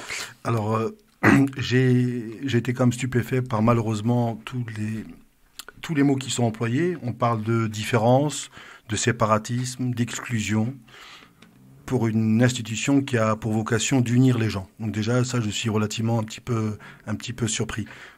Pour rappel, vous n'avez pas répondu à la question de M. Mami concernant la situation actuelle par rapport aux élections présidentielles. Comment un petit peu se préparer pour éviter l'avalanche quotidienne, matin, midi et soir, du dénigrement de l'islam. Moi, T'écouterais pas Christophe Le Grand Forum, toi, souvent, hein, j'ai l'impression, hein. C'est bien ça, moi, Ali, je te félicite. Il y a on se rend compte qu'en fait, dans votre organisation, finalement, en islam, en France, il y a des problèmes endogènes et exogènes. Nous, ici, à la radio, on parle souvent des problèmes exogènes. Et le Front National, il a dit ça, et Zemmour, il a dit ça, et la droite, elle a dit ça. Finalement, on se rend compte qu'on a des problèmes endogènes. Comment peut-on résoudre des problèmes exogènes quand on n'arrive déjà pas à résoudre des problèmes au sein même de nos institutions? Donc ça, c'est déjà problématique. Et visiblement, du discours que j'ai entendu, vous avez un discours malheureusement qui était très politique, parce qu'on parle de gens qui quittent des associations. Alors, je connais pas le règlement, hein. Peut-être Monsieur Mami pourra m'initier tout à l'heure. Oui, on a voté, puis il y a 4 fédérations qui sont exclues. Moi, elles ne sont pas exclues. Non, oui, où elles sont, où elles se sont. Non, voilà, oui, pas exclues. où elles se sont. On pourrait pas être. Dans oui, tout à fait. Alors moi, j'ai juste une question. Elles ont démissionné. Elles ont démissionné. Voilà, ils ont quitté le CFCM, absolument. Et ils ont plongé le CFCM dans la crise, justement parce que cette crise a affecté l'organisation de l'instance, que malheureusement, il a affecté aussi son fonctionnement. Et ce positionnement sur les atteintes effectivement portées à l'encontre des musulmans de France. C'est ça. Alors Ali, question, vas-y. Alors moi, la question est la suivante. Ouais. Vous pensez pas qu'aujourd'hui, en 2021, vu la situation du pays dans lequel on vit, on est tous franco-musulmans, il n'y a pas comme la possibilité de pouvoir, je pense, avoir de réels intérêts communs et un intérêt commun. Et moi, j'ai toujours rêvé que normalement les musulmans de France doivent servir de vitrine pour les musulmans à l'étranger, que ce soit en Angleterre ou en Allemagne ou dans les pays occidentaux. Or, je vois qu'aujourd'hui, on ne sert pas du tout de modèle. Donc, j'ai plutôt envie de dire, pourquoi on va pas s'inspirer dans ces cas-là d'une organisation à l'anglaise, les musulmans en Angleterre, ou peut-être les musulmans aux États-Unis, peut-être s'inspirer de ces modèles-là, parce que, à ce que je sache, dans ces pays-là, lorsque on dénigre l'islam matin, midi et soir à la télévision, les organisations, les institutions ont une réponse rapide, efficace et foudroyante, bien entendu en restant dans les règles et dans le droit. Et j'aurais bien voulu donc que vous répondiez à cette question-là sur les intérêts communs, comment ça se fait que vous n'avez pas encore d'intérêts communs, et que vous puissiez répondre à la question de M. Mami, qui était aussi un peu ma question.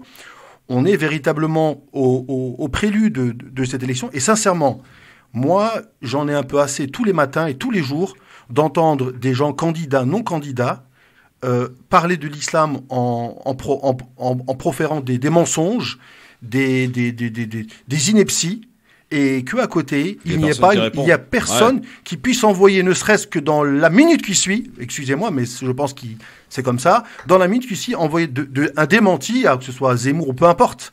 Mais vous imaginez, parce que l'impact que ça a auprès de nos enfants, et c'est nous, soi-disant musulmans en France, on doit, nous, être gendarmes en discutant avec Pierre-Paul ou Jacques dans un café du coin en disant « Oui, mais l'islam, c'est pas comme ça, oui, mais on l'a dit à la télévision ».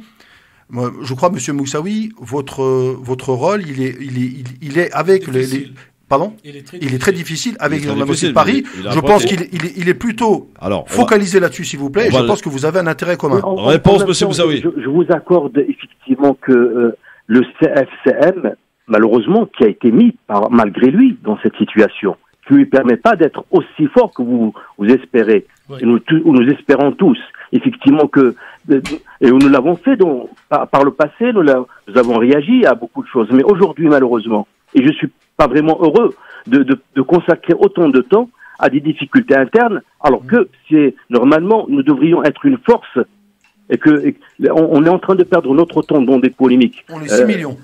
Des polémiques répétitives. Et c'est pas heureux pour personne. Ouais. Mais malheureusement, c'est pas nous qui les ont déclenchés, ces polémiques. Et j'aurais effectivement aimé d'avoir à mes côtés des personnes qui parlent de la même voix et qui s'intéressent à la vraie mission du Conseil français du culte musulman. Celle, effectivement, de défendre la dignité des musulmans et du culte musulman. Alors, on nous a empêchés d'exercer notre mission. Mais est-ce que matériellement matériellement vous avez les moyens aujourd'hui de pouvoir répondre à toutes ces initiatives, ces avalanches quotidiennes sur les réseaux sociaux, sur la télévision, sur tous ces, je sais pas. Si toutes les composantes du CFCM avaient mutualisé leurs moyens et leurs forces, on a les moyens, on a les compétences, on a les potentiels pour le faire. Monsieur Moussaoui, dernière question. Je suis prêt, avec l'autorisation de Monsieur Mami, à vous réunir sur un plateau, ici ou ailleurs, et enfin qu'on puisse parler ensemble, que vous puissiez parler ensemble, peut-être mettre vos désaccords face à face, mais qu'on puisse en parler et qu'un dialogue puisse s'établir. Si on peut servir à cela, est-ce que vous pourrez répondre présent ou pas? Bien sûr. Très bien. Tout ce qui peut servir le culte musulman et tout ce qui pourrait amener à avancer dans l'unité. Je suis pris et je suis prêt à à y aller. Merci Monsieur Moussaoui, merci à vous en tout cas pour avoir répondu à nos questions aujourd'hui et si nécessaire et si besoin, et au plaisir Merci aussi beaucoup. de vous voir en studio pour que vous puissiez aussi répondre aux auditeurs, auditrices, au grand public, cher Mohamed Moussaoui. Merci beaucoup, à très bientôt. Ce qu'il faut retenir de cette interview, très importante, il y a plusieurs choses, on en reparle dans un instant, ne bougez pas, mais je pense que la partie plus importante quand même, c'est qu'il accepte de débattre, d'échanger avec Shamseddine Nafiz. Pour dire les choses et remercier Si Mohamed, je suis plus que témoin, et là je m'engage à titre personnel, que chaque fois qu'on a sollicité M. Moussaoui, quel que soit le temps et quel que soit le titre, c'est-à-dire que aussi quand il n'était pas président de CFCM, mais aussi quand il avait été président de CFCM, M. Moussaoui a toujours répondu présent aux invitations de notre radio France Maghreb 2 qui lui reste ouverte, et on lui a toujours dit qu'on peut l'appeler comme il peut appeler quand il a quelque chose à dire. Merci, tout de suite. Moussaoui. Le LGF, le grand forum, merci d'être avec nous en direct dans cette émission. Voilà, on parle vrai, on fait pas semblant les amis, on pose des questions qu'il faut et les questions parfois qui fâchent, mais les questions que tout le monde se pose finalement. On est on n'est pas représentant de qui que ce soit nous, contrairement à certains. Mais on souhaite poser des questions qui nous semblent intéressantes à poser pour essayer de comprendre. Et la radio restera ouverte à tous, comme elle l'a toujours été, y compris l'année dernière où monsieur le recteur est venu, en tout cas est intervenu à la radio, je crois, à 2 reprises, voire à 3, parce que moi j'ai pendant le Ramadan une émission hors radio, et il est intervenu dedans. Donc nous ne sommes pas pour les personnes, nous sommes pour les institutions, et nous sommes pour la solidarité anti-fasciste et anti-islamophobe avec la campagne qui arrive.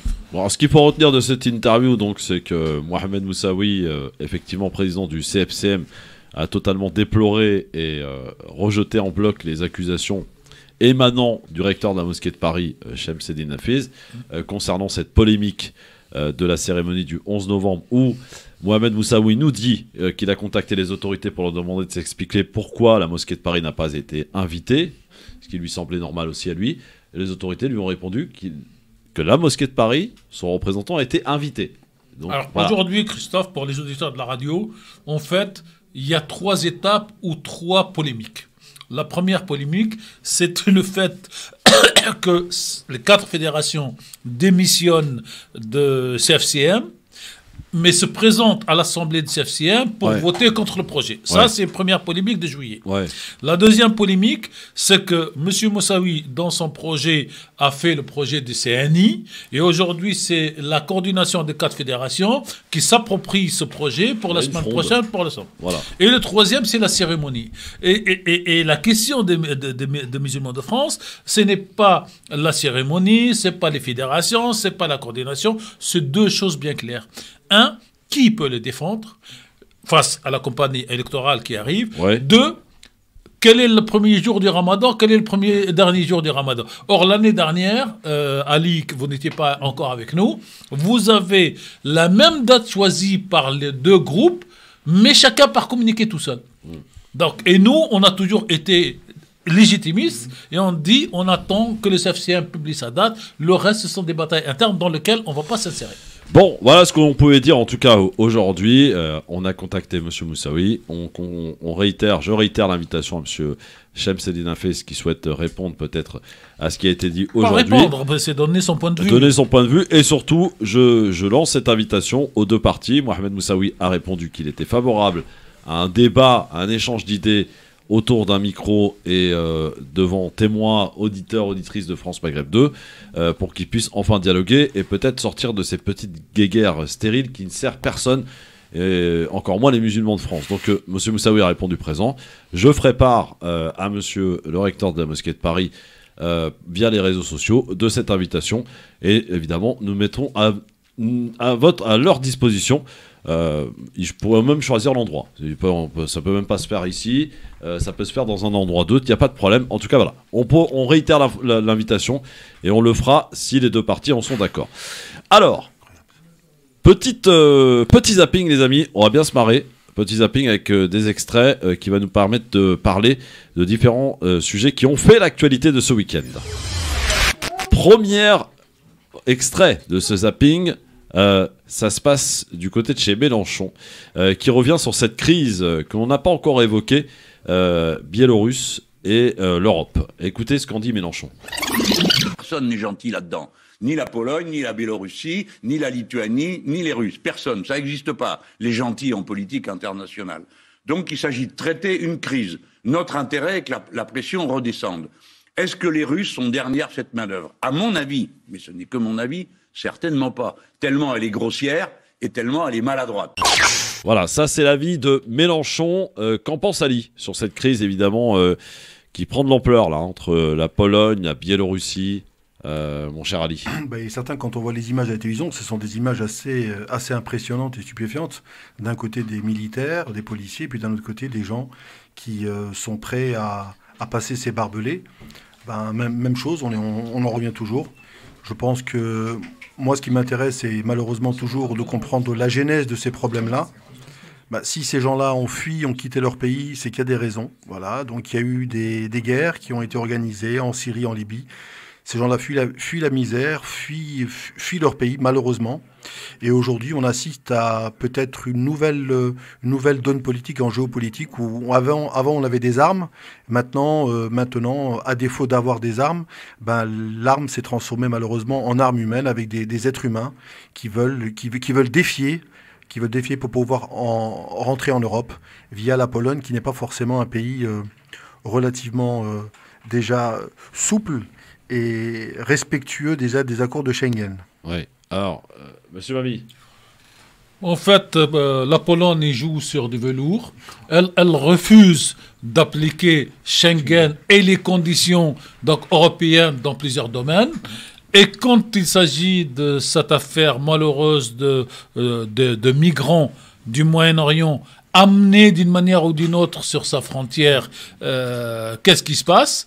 Ce qui se passe, c'est que la Pologne, là, tout d'un coup, devient européenne, et devient super européenne, et veut construire un mur à la frontière avec la Biélorussie, avec l'argent demandé aux Européens dont elle rejette les autres offres. Donc déjà, il faut commencer à expliquer aux auditeurs que la Pologne a un double langage. Elle sert ses propres intérêts et elle a besoin de l'argent européen. Donc ça, c'est le premier point. Le deuxième point, en fait, cette question d'immigration est aujourd'hui le centre, j'allais dire, du monde. Qu'est-ce qui a poussé l'Occident à aller détruire des pays ? Comme la Libye où Kadhafi était le mur de fait qui empêchait l'immigration africaine, et la Syrie de laquelle les gens n'ont jamais immigré, contrairement à d'autres pays. Ouais. Donc aujourd'hui, ce sont le retour de bâton malheureux pour ces gens, malheureux pour les peuples de voir des gens à 0 degré, là maintenant, actuellement là-bas, et il n'y a aucune aide européenne qui arrive, il y a un petit peu d'aide de l'ONU, et encore. Il n'y a pas que les musulmans qui créent des polémiques. Un certain Zemmour est venu devant le Bataclan pour ce triste anniversaire des attentats du 13 novembre 2015. Et il a eu cette petite phrase à propos de Hollande. Écoutez. Le président de la République, ce n'est pas seulement organiser des marches blanches. Ce n'est pas seulement mais allumer des bougies et monter des grandes manifestations avec tous les chefs d'État du monde.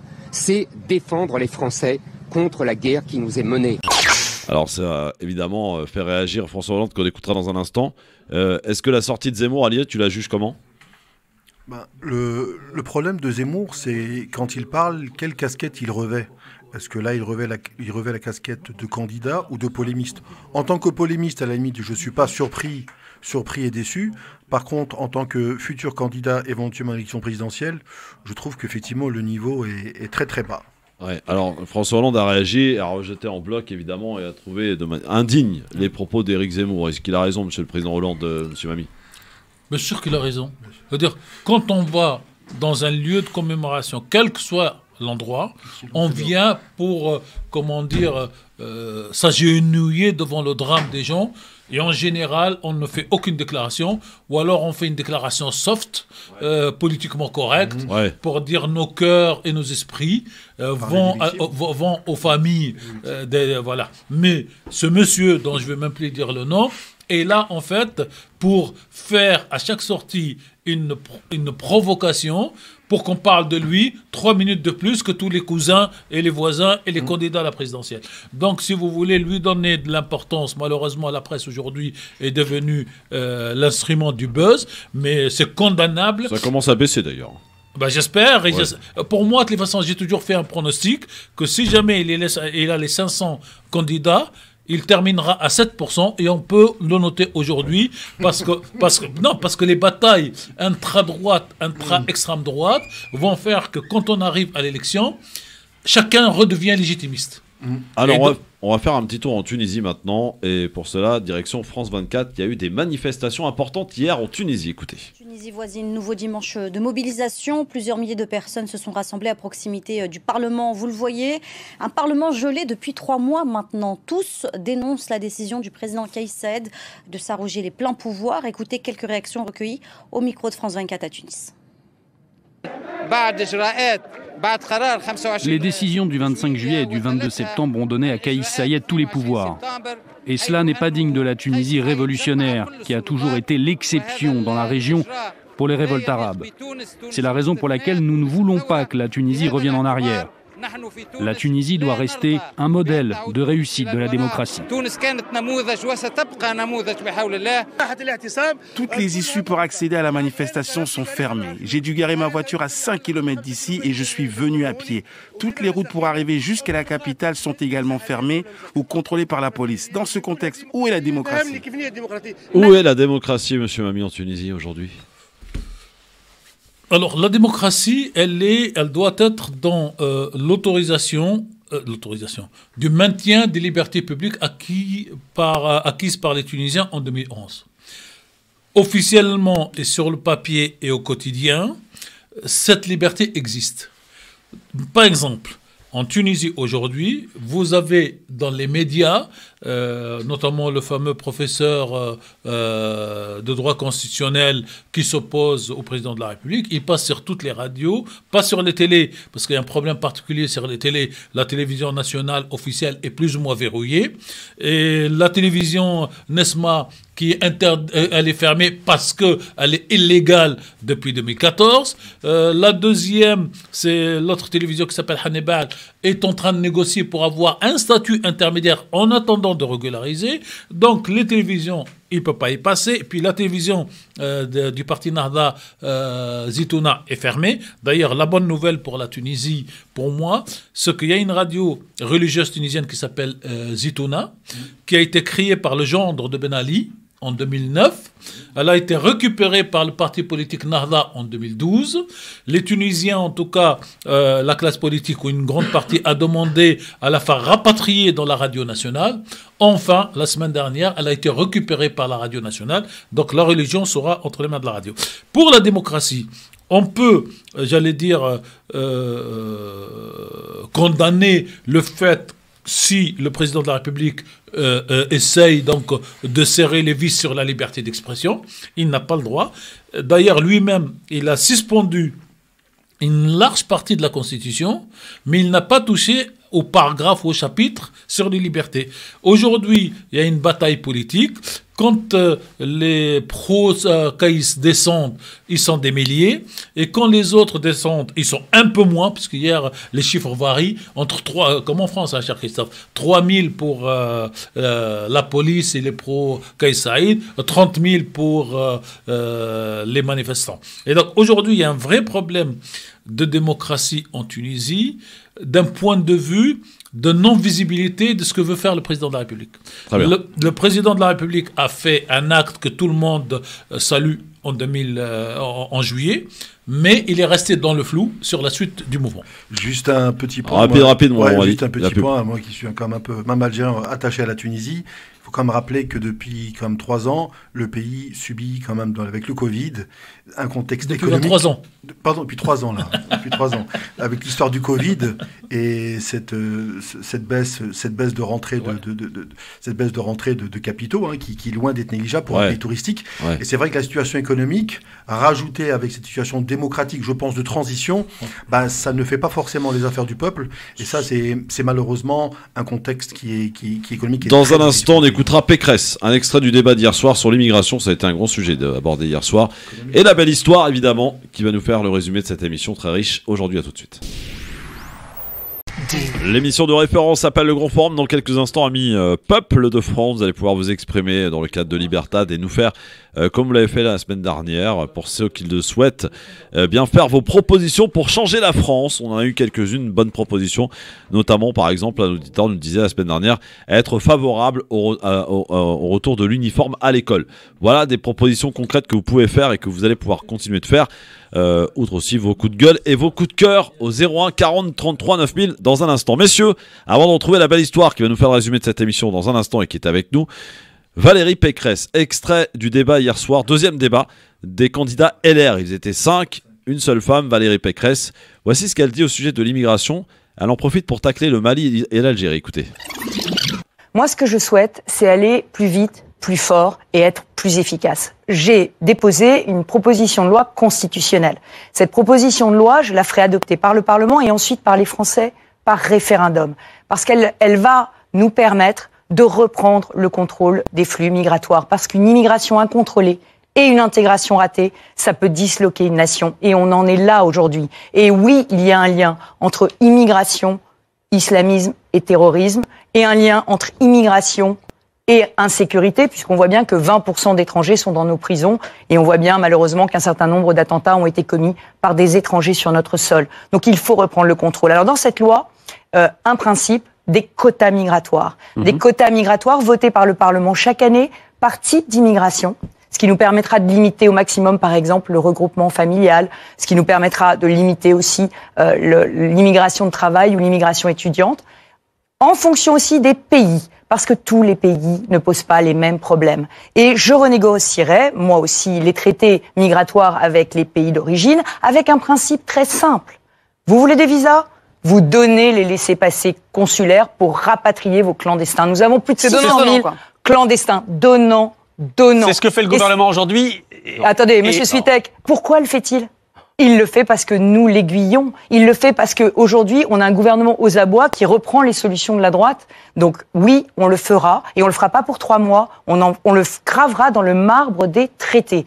Et puis, ça permettra de faire quoi ? Eh bien, avec des pays qui posent vraiment problème. Prenons l'Algérie aujourd'hui, le Mali, le Pakistan. Eh bien, ce sera immigration zéro s'ils ne reprennent pas leurs clandestins. Immigration zéro. C'est pour ça que ma proposition est plus efficace que celle de Michel Barnier. Et puis j'ajoute, on ne vient pas en France pour toucher des allocations familiales. Donc ce sera 5 ans de résidence régulière en France pour pouvoir toucher les prestations sociales non contributives, comme c'est déjà le cas pour le RSA et pour le minimum vieillesse. Il manquait quelqu'un dans ce débat. Éric Zemmour. Alors moi j'ai fait un tweet, je me suis tapé les 3 heures et j'ai fait un tweet en disant, je regardais à titre professionnel donc le débat. Surprise, c'est l'ordre du jour des débats. On commence pas par le pouvoir d'achat, on commence par l'immigration et on parle du pouvoir d'achat dans le dernier quart d'heure, 3 heures après. Ensuite, je dis constat. 1, il manque Zemmour sur ce plateau.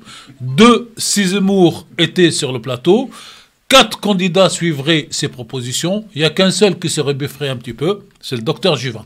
Bonne soirée. Ouais. Ali, la proposition de Mme Pécresse, émigration zéro pour ceux qui ne veulent pas, comme l'Algérie, reprendre leur clandestin. Au moins c'est clair, elle a annoncé la couleur et son programme. Voilà.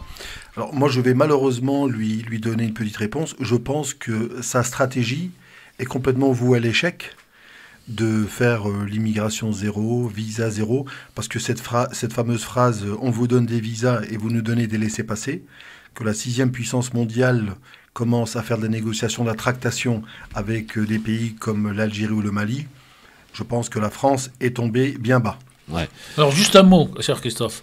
Sa solution, par exemple, de ne pas donner l'allocation, ça ne marche pas puisque l'allocation est donnée au mari qui travaille, qui cotise et qui, quand il fait le rapatriement, le regroupement familial, on ne peut pas lui dire comme vous avez amené femmes et enfants, on ne vous donne pas vos droits. Donc c'est de la bonne démagogie. Et moi, je suis heureux. J'espère que la droite, cette droite-là, gagne, qu'elle fasse cette loi pour qu'on ne parle plus derrière de migration et qu'on s'occupe des franco-français dans les musulmans français. Parce que là, c'est le prétexte. Si on pouvait nous enlever le problème de l'immigration, nous serons, nous, les premiers heureux à faire ça. Elle est claire dans sa proposition. Moi, c'est bien, c'est clair. Ouais. La belle histoire, quel est le titre de la chronique ce soir ? République à débattre. République à débattre dans un instant sur France Maghreb 2, sans oublier Libertad à suivre dans un instant. 01 40 33 9000. Nous ne savons pas qui vous êtes. Nous ne savons pas non plus ce que vous allez nous dire. Mais vous allez pouvoir le faire en toute liberté dans un instant, en respectant les règles d'usage. Là tout de suite. Dans un instant, Libertad, mesdames, mesdemoiselles, messieurs, vous allez pouvoir nous appeler, quel que soit l'endroit où vous vous trouvez, pour nous dire ce que vous avez peut-être envie de dire en réaction à ce que vous avez entendu dans cette émission, ou alors totalement autre chose, un coup de gueule, un coup de cœur, ou une proposition pour changer la France, comme l'ont fait certains de nos auditeurs la semaine dernière. Évidemment, on est à l'approche de campagne électorale, pourquoi pas, quelques candidats pourraient s'en inspirer. Pour l'heure, c'est la belle histoire qui est avec nous tout au long de cette semaine et nous nous en réjouissons, qui va résumer à sa manière l'émission d'aujourd'hui. Ali, tu vas pouvoir découvrir ce talent qu'est la belle histoire. Le titre de la chronique s'appelle République à débattre. C'est à toi la belle histoire. Je suis malade, complètement malade. Quand LR débat hier soir et me consterna certes avec mon désespoir, ils sont malades. C'est ça, ils sont malades. Zemmour débarque, on ne sait jamais quand. Il repart, on ne sait jamais où. La République est achevée et c'est foutu. Plastique Bertrand au nord, Ciotti en Chienlit. Si Jus va bien, c'est Juvamine du pauvre. Sécheresse en Pécresse, avoir un seul enfant de toi serait bien triste, Phil Barnier. Exit la République et bienvenue à la Star Academy de la politique du pire. Entre islam et immigration, Zemmour en dessert et idées désertiques. Les républicains sont des ricains répudiés en impudique mérite démocratique. Un débat nul et non avenu des Champs-Élysées, méritant l'entrée sous le perron du faubourg des malsains déshonorés. La suite au prochain épisode, pris pour le rachat des Républicains à débattre au rabais. Le Moussaillon Moussaoui a répondu à l'invitation de Christophe qui frotte ses mains d'insatisfaction de ne pas avoir le recteur qui a la rectiligne directrice de battre en retraite face à la polémique stérile. En effet, Shems Eddin Hafiz a frisé sa moustache poivre et sel en éternuant au poivre en poison du CFCM.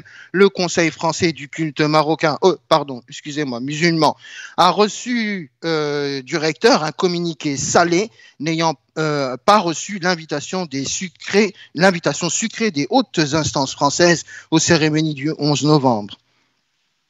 Les musulmans de France n'ont que faire de ces querelles de clochers, que dis-je, de muezzin. Une nouvelle fois, l'islam de France perd ses plumes en échec et mate, Maroc, Algérie, Turquie. Légitimité en procès permanent, institution sclérosée, à l'heure où le CFCM est à l'aube de profonds changements, désignant en congrès, encore une fois, le concret du progrès de l'Institut pasteurisé, ayant le virus des égos et de la rage. Ô rage, ô désespoir, ô vieillesse ennemie à n'en plus finir. Avant, sans doute, la charte des imams, le CFCM et la Grande Mosquée de Paris doivent être invités à la table de la signature d'une charte de bonne conduite, plutôt qu'un traité fait de traiteurs où musulmans de France sont invités, contraints et forcés à déguster une misérable tchoutchouka. Apparemment, je reçois une dépêche à l'instant même. Ça vient de tomber comme de l'olive sur un olivier. Éric Zemmour fait acte de candidature ou de sabotage à la présidence du CFCM. Eh oui, le CFCM, le Conseil franchouillard du culte minuscule. Vous avez eu peur, hein? Mais je me navre que l'islam, qui malheureusement, en ces temps très utiles, a besoin de défenseurs vaillants au sein de l'instance existante. Le débat républicain Hafiz Moussaoui aura-t-il lieu? Le vaillant Moussaoui dit oui. Appel lancé à Shems Haydin Hafiz. Si vous voulez venir, envoyez Moussaoui FM2 au 81212. LOL. On vous attend. Vous inaugurez une pierre deux coups, le Conseil national des imams sages. Enfin, on zappe. Fleury Mélenchon et la polémique biélorusse, chantage en chanson politique. La Russie veut envahir la Pologne, ce même pays pratiquant le double langage, exigeant l'argent de l'Europe pour dire « Ich bin ein Mur de Berliner ». Hollande, l'autre pays pour Zemmour qui bat en guerre, piétinant les mémoires des victimes du Bataclan. Un patatras pathétique. Kais Saied, un pouvoir implique une grande responsabilité. Qui a donc plus de pouvoir, a donc plus de responsabilité. De ne point se soustraire au peuple, kryptonique démocratique en vers vif d'espoir. Enfin, un mot très bref pour vous dire mon immense joie de vous retrouver pour débattre sans concession tous les jours sur France Maghreb 2 dans le Grand Forum, sur le fond et toujours en grande forme. Bravo, la J'embrasse de très très très loin ma petite Karima, ma nouvelle et chaleureuse auditrice. Je vous dis à demain, si vous le voulez bien. Alors Ali, qu'est-ce que t'en penses? En un mot, excellent. Ouais, excellent, c'est ça. Voilà, il est sur France Maghreb 2, évidemment. Ça s'appelle La Belle Histoire, il sera là demain aussi. Allez, on termine avec le peuple, messieurs, qui souhaite s'exprimer et qui va prendre la parole sur France Maghreb 2. La Belle Histoire reste avec nous. 01 40 33 9000, c'est à vous de parler, c'est à vous de jouer vos coups de gueule, vos coups de cœur, vos réactions à l'émission, vos propositions pour changer la France. Un seul et unique numéro de téléphone, 01 40 33 9000. Allô, bonsoir. C'est à moi le... Bah a priori oui, a priori c'est à toi, oui. D'accord, salut Christophe, tu vas bien? Donc j'ai cru reconnaître Karim. C'est ça. Bon, c'est pas un débat, donc c'est bien Libertad, donc je vais pouvoir parler au moins 2 minutes sans être... Non, attends, je vous explique Libertad, faut que ça soit rapide les gars, c'est pas des monologues, hein, faites gaffe. Hein. Non mais c'est pas un monologue. Oui. Non mais moi je voudrais remercier du fond du cœur Pécresse pour avoir giflé le gouvernement algérien. Elle a vraiment dit ce que j'ai moi au fond du cœur, c'est-à-dire elle lui a dit indirectement, on ne combat pas le chômage et le manque de logement et de travail en exportant sa population, en l'envoyant s'échouer sur les plages européennes. C'est un pays bourré de fric qui a détourné 2000 milliards en 20 ans et elle a bien fait de remettre les pendules à l'heure. Et moi, je la remercie du fond du cœur de ce qu'elle a dit parce que ce gouvernement est un gouvernement impie, indigne, qui nous a tous fait naître dans l'immigration, de père en fils, et ça continue. Et moi, je lance un défi au gouvernement algérien.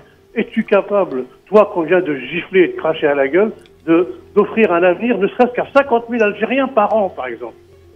Voilà. Merci Karim, bah c'est dit. Voilà, c'est ton point de vue que l'on a écouté. Juste précision technique, les haragas algériens partent vers l'Espagne, ne viennent pas en France. Dans acte. Ouais, après voilà, c'est le point de vue de Karim évidemment. Oui, on l'entend. Respecte, bien sûr. 01 40 33 9000, vos avis nous intéressent, c'est le Libertad évidemment. Et vous pouvez le faire en nous appelant 01 40 33 9000. Ça c'était le coup de gueule de notre ami Karim à propos du gouvernement algérien, en référence à la déclaration de Madame Pécresse qui nous dit si l'Algérie, si le Mali veulent pas reprendre et le Pakistan tout à fait leur sans-papier, eh bien nous immigration zéro. Voilà. France Maghreb 2, bonsoir, qui est avec nous. Hop, ça a raccroché. Alors on va prendre quelqu'un d'autre par ici. 01 40 33 9000. Ali, réaction Karim, c'est quelqu'un qui est d'accord avec... libre, Max. Non, il est libre, bien sûr. Non, mais qu'est-ce que tu aurais rapidement à lui répondre? Il dit peut-être une évidence concernant effectivement les gens, comme disait Tariq Mami, qui quittent l'Algérie, les halagas, effectivement, est-ce que c'est un avenir de venir en France? Bon, c'est vrai que les halagas, en général, quand ils quittent l'Algérie, on récupère pas effectivement des Algériens diplômés ou qui viennent ici au contraire créer le pauvre, vit plutôt un cauchemar plutôt qu'un rêve. Allô, bonsoir, qui est avec nous? Oui, bonsoir, c'est Christophe. C'est lui-même. Oui, enchanté. Je suis chauffeur de taxi. Moi, j'ai deux choses déjà à signaler à votre, ou une chose déjà à signaler à votre direction. Oui. C'est qu'il faut améliorer déjà la fréquence. Parce que là, je me trouve dans le 78 à côté. Ouais. Et on vous capte très très mal. Merci, monsieur le directeur, monsieur Mami. Merci, cher monsieur. Vous habitez dans quelle ville? Moi, je suis région parisienne, mais comme je suis chauffeur de taxi, je navigue un peu partout. Est-ce que je peux me permettre un petit conseil? Dites-moi, monsieur. Voilà. Vous avez sur l'application, sur votre téléphone une application, sur Wi-Fi, donc gratuite, qui mange pas votre forfait.